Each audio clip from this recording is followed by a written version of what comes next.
Hello everyone, let's continue with the lecture 11, that is introduction to various types of stresses in the plants. So what is the term stress?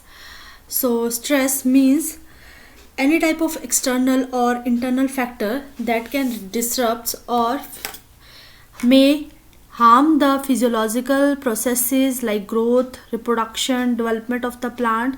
So these are the stresses. यानी कि कोई ऐसा factor जो कि या तो वो internal factor हो सकता है या एक्सटर्नल फैक्टर रह सकता है.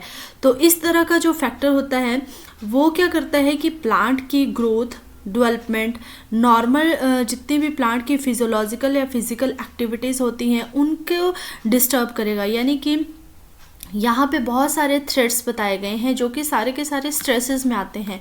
जैसे कि एंथ्रोपोजेनिक थ्रेड्स में जनरली पेस्टिसाइड्स, हर्बिसाइड्स या फिर कोई भी हम ऐसे ऑर्गेनिक या इनऑर्गेनिक टाइप का जो मटेरियल यूज़ कर रहे हैं प्लांट्स के ऊपर ताकि प्लांट्स जो है अच्छे से फ्लरिश हो सके. बट सम टाइम क्या होता है कि ये जो हार्मफुल चीज़ें हैं लाइक ये जो हार्मफुल इंसेक्टिसाइड, पेस्टिसाइड्स या हर्बिसाइड्स हम लोग यूज़ कर रहे हैं अपनी क्रॉप को सेव करने के लिए, उससे क्या हो सकता है कि प्लांट की जो ग्रोथ है वो या तो बहुत ज़्यादा हो सकती है या बहुत कम हो सकती है. लाइक कि प्लांट की जो ग्रोथ है उसमें रिप्रोडक्शन जैसी प्रोसेसेस जो है वो हैम्पर हो जाएंगी या फिर ट्रांसपिरेशन रुक जाएगी, फोटोसिंथेसिस प्रॉपर नहीं होगी, रिस्पायरेशन का जो प्रोसेस है वो कंप्लीट नहीं होगा और जिसके कारण क्या होगा कि ग्रोथ जो है वो प्लांट की बिल्कुल ही स्टंटेड हो जाएगी. यानी कि ग्रोथ होना बिल्कुल ही कम हो जाएगी. वैसे ही बायोटिक फैक्टर्स में जो बायोटिक स्ट्रेसेस आते हैं जैसे कि फंगस या किसी भी इंसेक्ट पेस्ट की वजह से जो प्लांट्स को हार्म कर सकती हैं, उनकी नॉर्मल फिजियोलॉजिकल एक्टिविटीज़ अफेक्ट कर सकती हैं. यानी कि इसमें वीड्स का भी मेन इंपॉर्टेंट रोल रहता है इस तरह के बायोटिक स्ट्रेसेस में, क्योंकि वीड्स जो है मेन क्रॉप के साथ जो है उसके साथ मेन क्रॉप के साथ कंपटीशन रख सकती है अदर फैक्टर्स के लिए लाइक न्यूट्रिशन वगैरह के लिए. देन क्लाइमेट थ्रेट में जो कि आपके एबायोटिक स्ट्रेसेस आते हैं जिन्हें हम आगे डिस्कस करेंगे, जैसे कि ड्राउट, एक्सट्रीम टेम्परेचर यानी कि या तो ज़्यादा हीट होगी या फिर बहुत ही कोल्ड होगी, सैलिनिटी ज़्यादा, सॉल्ट्स का लेवल ज़्यादा होगा, फ्लडिंग या वाटर लॉगिंग ज़्यादा हो जाएगी जब क्रॉप में, रेडिएशंस यानी कि एक्सेस ऑफ लाइट का जब इफ़ेक्ट होगा और यूवी रेडिएशन ज़्यादा होंगी, या फिर सॉइल में कुछ पीएच का इम्बैलेंस हो जाएगा यानी कि या तो सॉइल एसिडिटी की तरफ जाएगी या बेसिसिटी की तरफ. तो इस तरह की जो न्यूट्रिएंट डेफिशिएंसीज हैं या फिर जो टॉक्सिसिटीज़ हैं वो आपकी क्लाइमेटिक थ्रेट्स जिन्हें कि आप एबायोटिक थ्रेट्स भी कह सकते हैं. उसी तरह से soil threats like poor nutrients यानी कि जब प्लांट्स को न्यूट्रिएंट्स जो हैं वो प्रॉपर प्रोवाइड नहीं होंगे तो और सैलिनिटी प्लांट्स में जो है सैलाइन कंडीशन ज़्यादा होंगी या फिर माइक्रोबियल डाइवर्सिटी का जो फ्लोरा है जो वो कम हो जाएगा. तो इस तरह के जो थ्रेड्स हैं वो प्लांट की नॉर्मल फिजियोलॉजिकल एक्टिविटीज़ को हार्म कर सकते हैं यानी कि प्लांट्स के ओवरऑल ग्रोथ को रिड्यूस कर सकते हैं.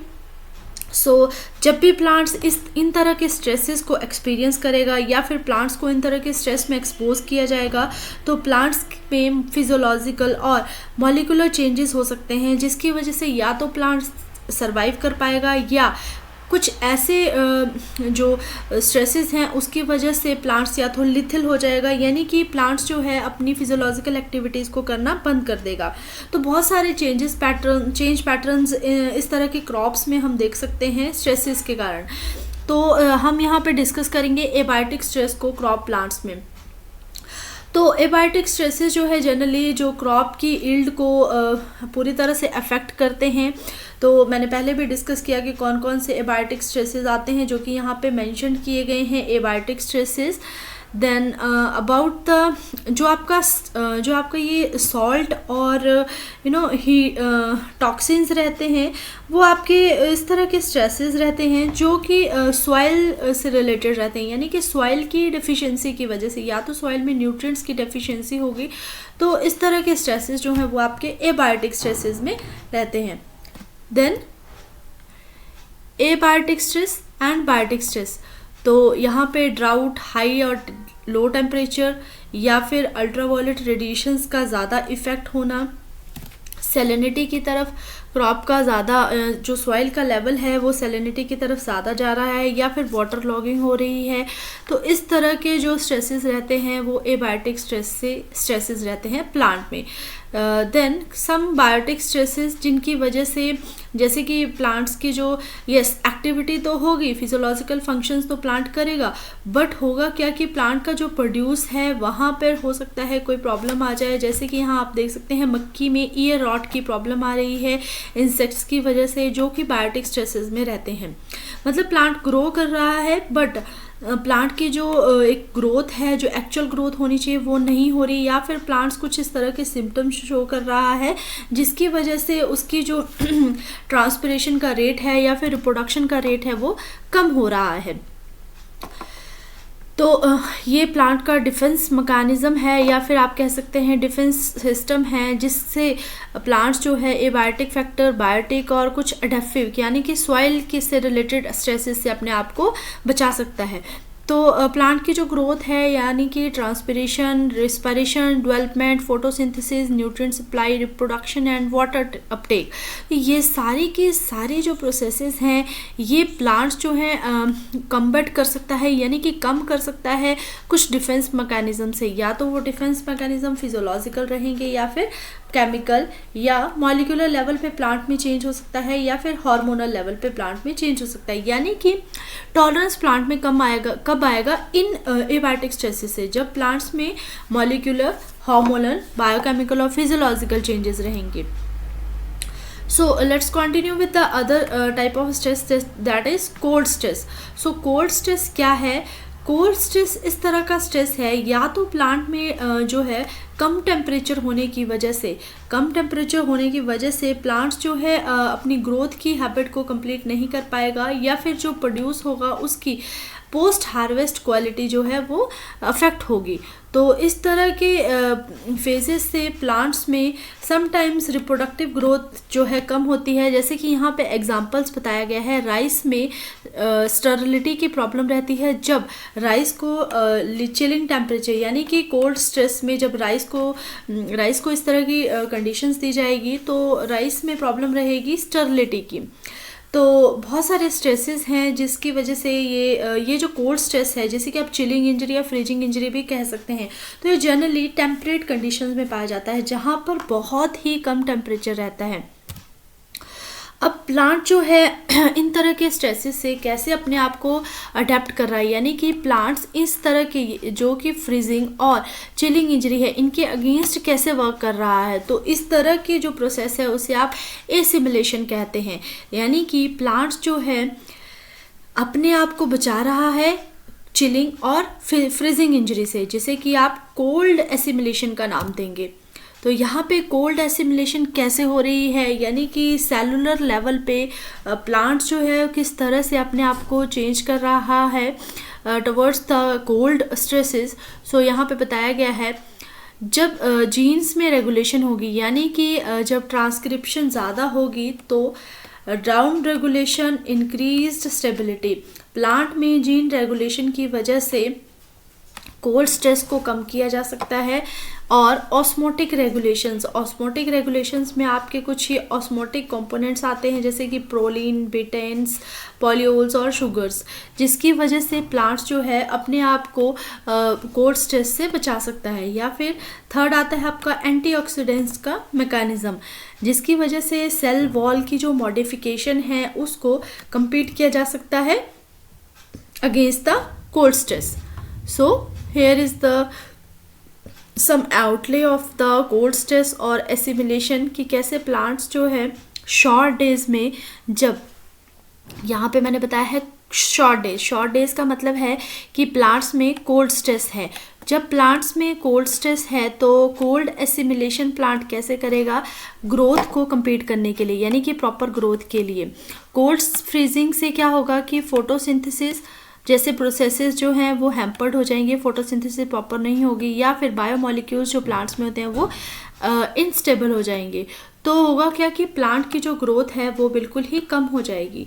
तो जाइलम में इस तरह का मेटाबॉलिज्म होगा जिसकी वजह से जो शॉर्ट डेज की कंडीशंस हैं उनको जो है एनवायरमेंटल सिग्नल्स, यानी कि प्लांट में इस तरह का सिग्नल जाएगा मॉलिक्यूलर लेवल पे या फिर फिजियोलॉजिकल लेवल पे कि प्लांट्स अपने आप को उस कोल्ड स्ट्रेस में या कोल्ड एक्सपोजर में रिस्पॉन्स करने लगेगा। तो यहाँ पे कुछ सिग्नलिंग इफ़ेक्ट्स बताए गए हैं कि किस तरह से ट्रांसक्रिप्शनल रेगुलेशन जब होता है तो प्लांट जो है कोल्ड स्ट्रेस से अपने आप को ससेप्टेबल कर सकता है। Then about the heat stress. Heat stress का मतलब है कि जब ज़्यादा टेम्परेचर हो जाता है तो क्या होगा प्लांट में। जब ज़्यादा टेम्परेचर हो जाएगा तो ना सिर्फ प्लांट की डेवलपमेंट पे इफेक्ट पड़ेगा बट ओवरऑल प्लांट की प्रोडक्टिविटी पे भी इफेक्ट पड़ेगा। यानी कि अगर आपसे पूछा जाए कि प्लांट्स में हीट स्ट्रेस की वजह से क्या क्या लॉसेस हो सकते हैं, तो सबसे पहला लॉस है जर्मिनेशन रेट, सिंथेटिक एफिशिएंसी और यील्ड जो है वो कम हो जाएगी। यानी कि ओवरऑल रिप्रोडक्टिव जो फेज है प्लांट की वो कम हो जाएगी। एग्जाम्पल दिया गया है मेज़ में। मेज़ की जो यील्ड है वो डिक्लाइन कर जाती है जब मेज़ को 29 to 30 डिग्री सेल्सियस टेम्परेचर पे एक्सपोज किया जाता है। यानी कि इस टेम्परेचर पे मेज़ की जो फोटोसिंथेटिक एक्टिविटी है वो या एफिशिएंसी है वो कम हो जाएगी। तो यहाँ पे हीट स्ट्रेस से रिलेटेड कुछ प्रॉब्लम्स बताई गई हैं प्लांट में कि किस तरह से हीट स्ट्रेस जो है क्लोरोफिल या फिर आप कह सकते हैं फोटोसिंथेसिस को इफ़ेक्ट करेगा, ओवरऑल वाटर यूज एफिशिएंसी को प्लांट की कम करेगा। मॉर्फोलॉजी के ऊपर अगर बात करें तो हीट स्ट्रेस कैसे मॉर्फोलॉजी को इफ़ेक्ट करेगा, जैसे कि एंथेसिस प्रॉपर ओपनिंग और जो क्लोजिंग टाइम रहता है, ओपनिंग टाइम जो फ्लावर फॉर्मेशन का, यानी कि जो फर्स्ट फ्लावर फॉर्मेशन है वो इफ़ेक्ट होगी हीट स्ट्रेस से। तो उससे ग्रेन की फिलिंग या सीड की क्वालिटी के ऊपर इफेक्ट पड़ेगा, लीफ एरिया के ऊपर इफेक्ट पड़ेगा, रूट शूट ग्रोथ पे इफेक्ट पड़ेगा और ओवरऑल प्लांट की जो ग्रोथ है वो इफेक्ट होगी। यानी कि हीट स्ट्रेस का जो इफेक्ट है स्टार्टिंग फ्रॉम सीड जर्मिनेशन से लेके सीड की एस्टैब्लिशमेंट, रूट की ग्रोथ और रूट जो है जो कि सोर्स सिंक रेशो का काम करता है उसके बाद शूट की ग्रोथ, देन हाइपोनास्टिक इफेक्ट यानी कि towards the downward growth behaviour show करेगा टवर्ड्स द ग्रेविटी।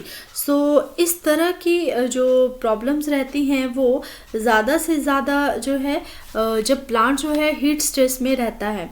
तो हाइपोनास्टिक का मतलब है जी कि जब प्लांट की जो मूवमेंट है यानी कि जो प्लांट के लीव्स हैं वो कर्व्ड हो जाएंगे। इस पिक्चर से जैसे कि क्लियर हो रहा है कर्व्ड हो गए हैं लीव और डाउनवर्ड नीचे की ओर ग्रोथ कर रहे हैं। तो ये तब होगा जब टर्गर प्रेशर में चेंजेस आ जाएंगे। तो इस तरह के जो रिस्पॉन्ड है वो हीट स्ट्रेस की वजह से प्लांट के ऊपर देखा जा सकता है। Then most important drought stress जिसके बारे में हम बात करेंगे अभी। तो ड्राउट से क्या होगा, जब वाटर की जो कंडीशंस हैं यानी कि वाटर जो है एक बहुत इम्पॉर्टेंट एलिमेंट है प्लांट की या फिर एक इम्पॉर्टेंट कॉन्स्टिट्यूएंट है प्लांट की ग्रोथ और उसकी प्रोडक्टिविटी के लिए। यानी कि प्लांट का जो 80 to 95% फ्रेश बायोमास है प्लांट का वो वाटर से ही कंपोज होता है। तो वाटर जो है बहुत इंपॉर्टेंट रोल प्ले करता है फिजियोलॉजिकल एस्पेक्ट्स या फिर फिजियोलॉजिकल प्रोसेसेस ऑफ प्लांट में। तो फिजियोलॉजिकल प्रोसेसेस क्या रहती हैं, प्लांट की ग्रोथ, डेवलपमेंट और मेटाबॉलिज्म और बहुत सारे एसेंशियल इकोट्रेट्स। तो ड्राउट का मतलब है जब सॉइल में मॉइस्चर कम होगा या एटमॉस्फेयर में ह्यूमिडिटी कम होगी तो उसकी वजह से क्या क्या चेंजेस प्लांट में आ सकते हैं। सबसे पहले चेंज हम बात करेंगे कि वाटर की अब नॉर्मल जब डिस्ट्रीब्यूशन होगी यानी कि वाटर जो है प्रॉपरली डिस्ट्रीब्यूट नहीं होगा तो मेम्ब्रेन की डैमेज हो सकती है, प्लांट सेल मेम्ब्रेन की, या फिर ओपनिंग और क्लोजिंग ऑफ स्टोमेटा को इफेक्ट करेगा जिसकी वजह से प्लांट का transpiration rate, absorption of water, absorption of minerals effect रहेगा। तो यहाँ पे कुछ क्रिटिकल स्टेजेस बताई गई हैं कुछ क्रॉप्स में इरिगेशन से रिलेटेड। जब ड्राउट स्ट्रेस रहेगा तो tomato, egg plant, chilli, cucumber और मेलन्स में फ्लावरिंग, फ्रूट सेटिंग और फ्रूट डेवलपमेंट की जो ग्रोथ है वो कम होगी। यानी कि फ्लावरिंग का जो पैटर्न है या फ्लावरिंग और फ्रूट सेटिंग जो प्लांट में प्रॉपर नहीं होगी इन क्रॉप्स में जब इरिगेशन या फिर आप कह सकते हैं कि ड्राउट स्ट्रेस की प्रॉब्लम रहेगी। लीफी वेजिटेबल्स में प्रॉपर ग्रोथ और जो डेवलपमेंट है वो नहीं हो पाएगी। ओकरा और पीस जैसी क्रॉप में ड्राउट स्ट्रेस की वजह से फ्लावरिंग, पॉड्स की फिलिंग और पॉड्स की डेवलपमेंट यानी कि फली का जो बनना होगा वो कम हो जाएगा और उसके अंदर जो सीड डेवलप हो रहे हैं पॉड्स के अंदर, तो उनमें प्रॉपर फिलिंग नहीं होगी। रूट्स और ट्यूबर में अगर देखा जाए तो रूट्स और ट्यूबर की जो एनलार्जमेंट हो जाएगी, बहुत ज़्यादा बड़ी बड़ी रूट्स हो जाएंगी, तो वो भी जो है कंज्यूमर पॉइंट ऑफ व्यू से सही नहीं है। तो इस तरह से यील्ड और क्वालिटी के ऊपर बहुत सारा इफेक्ट पड़ेगा ड्राउट की वजह से। तो यहाँ पे बताया गया है कि अगर ड्राउट स्ट्रेस होगा कि जैसे कि ये प्लांट है, इसमें ड्राउट स्ट्रेस यहाँ पे आप देख सकते हैं पिक्चोरियल रिप्रेजेंटेशन में कि वाटर की कमी के कारण प्लांट में जो है वाटर पोटेंशियल और टर्गर प्रेशर जो है वो कम हो जाएगा, जिसकी वजह से फोटोसिंथेसिस, प्रोटीन्स, लिपिड्स, मिनरल का अपटेक, मॉर्फोलॉजी प्लांट की और एनाटॉमी जैसे कि रिएक्टिव ऑक्सीजन स्पीशीज ROS का जो जनरेशन है वो भी कम हो जाएगा, जो कि प्लांट्स के लिए एक डिफेंस मैकेनिज्म का काम करता है। यहाँ पे बताया गया है ड्राउट स्ट्रेस से रिलेटेड मॉर्फोलॉजिकल रिस्पॉन्सेज क्या क्या हो सकते हैं, मॉर्फोलॉजी में क्या अल्टरेशन हो सकती है, जैसे कि लीफ और स्टेम की लेंथ में रिडक्शन हो जाएगा, लीफ शेप, एरिया और एंगल कम हो जाएगा, रिड्यूस ग्रोथ और बहुत सारी माइक्रोबियल एक्टिविटीज़, या फिर आप कह सकते हैं ओवरऑल जो फोटोसिंथेसिस है वो इफेक्ट होगी। तो ये सारे चेंजेस जो हैं मॉर्फोलॉजिकल चेंजेस में आते हैं ड्राउट स्ट्रेस के। और फिजियोलॉजिकल चेंजेस या फिर फिजियोलॉजिकल रिस्पॉन्सेज में क्या होगा कि प्लांट्स में जो है रिएक्टिव ऑक्सीजन स्पीशीज़ की जो अकोमुलेशन है वो कम हो जाएगी और उसकी वजह से क्या होगा कि कार्बन डाइऑक्साइड जो है वो कम हो जाएगी, तो प्रॉपर फोटोसिंथेसिस और ट्रांसपिरेशन का प्रोसेस जो है वो कंप्लीट नहीं हो पाएगा। बहुत सारे स्ट्रेसेस की वजह से इस स्ट्रेस की वजह से जो सिग्नलिंग का रिस्पांस है जो प्लांट जो है मॉलिक्यूलर लेवल पे कर सकता है वो अफेक्ट होगा, जिसकी वजह से प्लांट की ओवरऑल ग्रोथ, प्रोडक्टिविटी और प्रोडक्शन पे इफ़ेक्ट होगा। देन हीट की वजह से क्या होता है कि स्टोमेटा जो है वो कूल होते हैं ड्यूरिंग यानी कि प्लांट्स जो है स्टोमेटा को ओपन करता है जब प्लांट्स में एडिक्वेट मॉइस्चर होता है, यानी कि ट्रांसपिरेशन का प्रोसेस सही कैरी आउट होता है। बट अगर ड्राउट या हीट जैसी कंडीशंस होगी तो स्टोमेटल मूवमेंट को डायरेक्टली इफेक्ट करेगा और प्लांट को इंजरी की तरफ ले जाएगा। तो यहाँ पे प्लांट स्ट्रेस की वजह से प्लांट की परफॉर्मेंस में क्या क्या इफेक्ट्स बताए गए हैं, जैसे कि मैंने पिछले स्लाइड में भी डिस्कस किया था कि प्लांट की जो ओवरऑल प्रोडक्टिविटी है, जो मॉर्फोलॉजी है वो ही चेंज हो जाएगी। तो यहाँ पे आप देख सकते हैं मॉर्फोलॉजी से रिलेटेड कुछ चेंजेस और देन फिजियोलॉजिकल चेंजेस में, जैसे कि सबसे पहले stomata, transcription and transpiration, photosynthesis, ये सारे चेंजेस जो हैं वो फिजियोलॉजिकल चेंजेस में आती हैं। रिएक्टिव ऑक्सीजन स्पीशीज़ का बनना, एसओडीज़ का बनना और बायोकेमिकल चेंजेस में जो है ऑक्सीडेटिव डैमेज या फिर एंटीऑक्सीडेंट्स का जो डिफेंस मैकेनिज्म है जो प्लांट्स को बचा सकता है बहुत सारे स्ट्रेसेस से। तो इस तरह के स्ट्रेसेस की वजह से, यानी कि वाटर स्ट्रेस की वजह से प्लांट की जो परफॉर्मेंस है वो कम हो सकती है। तो ये मैंने डिस्कस किया कि जैसे कि ईल्ड जो है ग्रेन की क्वालिटी और ईल्ड जो प्लांट्स की ईल्ड है वो इफ़ेक्ट होगी और रूट्स का जो इफ़ेक्ट होगा और सेल ग्रोथ और रिस्पिरेशन, यानी कि सेल की जो ग्रोथ है उसकी वजह से लीफ, स्टोमेटा पोजीशंस, लीफ की ओरिएंटेशन, लीफ का साइज़ और लीफ का बनना वो सारा डिपेंड करता है सेल की ग्रोथ के ऊपर। और जितने भी रिस्पिरेशन से रिलेटेड एक्टिविटीज़ हैं वो इनहिबिट हो जाएगी, जिसकी वजह से टर्गर प्रेशर कम होगा और ओवरऑल होगा क्या कि प्लांट्स का जो स्टोमेटा है उनमें प्रॉपर ट्रांसक्रिप्शन या फिर आप कह सकते हैं ट्रांसपिरेशन का प्रोसेस जो है वो कम हो जाएंगे।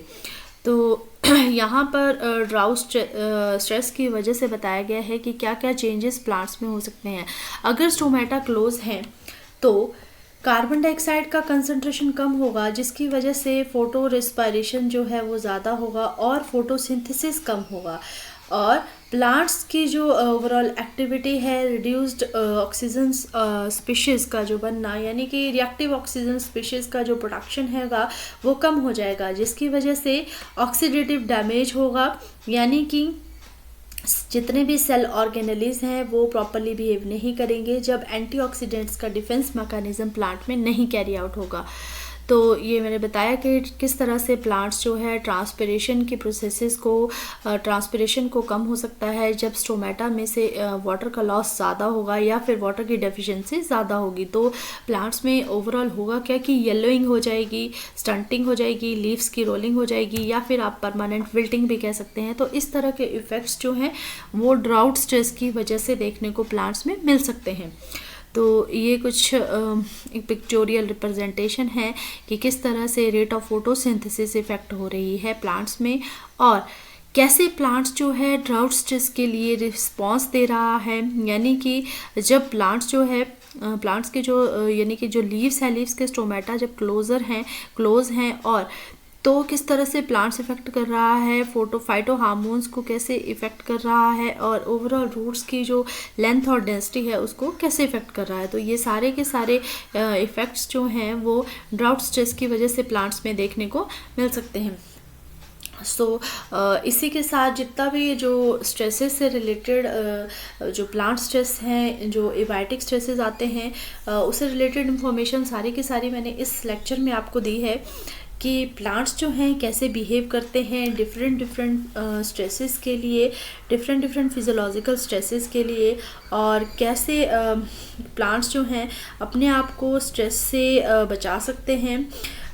देन वो किस तरह का मैकेनिज़्म जो है वो क्रिएट करते हैं अपने जो नॉर्मल फिजियोलॉजिकल एक्टिविटीज़ हैं उनको कैरी आउट करने के लिए। जो नॉर्मल फिजियोलॉजिकल एक्टिविटीज़ रहती हैं जैसे कि प्लांट का मेटाबॉलिज्म, प्लांट्स में फोटोसिंथेसिस का इफ़ेक्ट, तो इस तरह की जो प्लांट्स की एक्टिविटीज़ हैं वो कैसे इफ़ेक्ट हो रही हैं स्ट्रेसेस के अगेंस्ट, तो और प्लांट्स जो है कैसे डिफेंस मैकेनिज़्म क्रिएट कर रहा है। तो डिफेंस मैकेनिज़्म जो है आई थिंक इस लेक्चर में इतना नहीं बताया गया है, क्योंकि अकॉर्डिंग टू द सिलेबस अगर हम चल रहे हैं तो सिलेबस में सिर्फ डिफरेंट टाइप के स्ट्रेसेस को ही जो है वो एक्सप्लेन किया गया है। इसी के साथ इस लेक्चर को यहीं पे फिनिश कर रहे हैं। नेक्स्ट लेक्चर में हम डिस्कस करेंगे different type of plant nutrients, their essentiality criteria and by that absorption of minerals or nutrients by the plant roots to the main surfaces or the upper surfaces of the plants to carry out the various physiological and physical activities of the plants. Thank you everyone.